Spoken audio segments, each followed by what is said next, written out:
नगर परिषदेत आंतरिक बदल्या ठप्प, भ्रष्टाचार टॉप। एकाच खुर्चीवर दशकभराच्या हक्क। नगर परिषद ठणठण गोपाल, खजिना मात्र मालामाल। स्थानिक कर्मचाऱ्यांचे भ्रष्टाचारात सहभाग, बदल्या थांबवण्याचं कारण काय? वर्धा नगर परिषद विविध कारणाने संपूर्ण जिल्ह्यात चर्चेत आहे। त्यात स्थानिक कर्मचाऱ्यांच्या बदल्यांना घेऊन खळबळजनक नवीन खुलासा समोर आलाय। कर्मचाऱ्यांच्या आंतरिक बदल्या झाल्या नाहीत, मात्र आर्थिक परिस्थितीत कमालीची बदल झालेली आहे।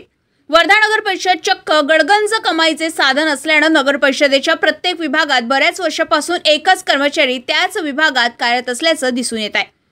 वास्तविकता नगर परिषदेतील कर्मचाऱ्यांच्या आंतरिक बदल्या होणे आवश्यक होते, जेणेकरून भ्रष्टाचाराला आळा मिळवता आला असता। मात्र गेल्या कित्येक वर्षांपासून एकाच विभागात त्याच कार्यपदावर कार्यरत असणारे एक नाही तर अनेक कर्मचारी कार्यरत दिसून येत आहे।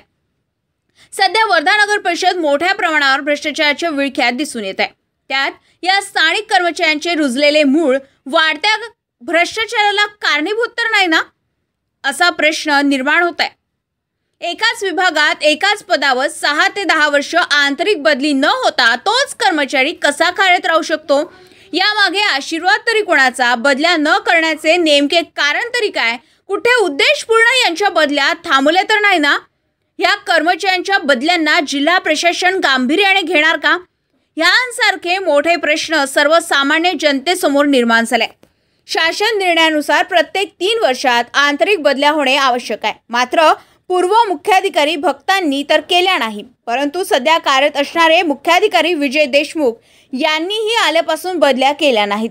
तरी नगर परिषदेला वाचवण्यासाठी कर्मचाऱ्यांच्या बदल्या देशमुख करतील का, हे बघण्यासारखे आहे। जनसंग्राम न्यूज करिता आमचे प्रतिनिधी पलाश उमाटे, वर्धा।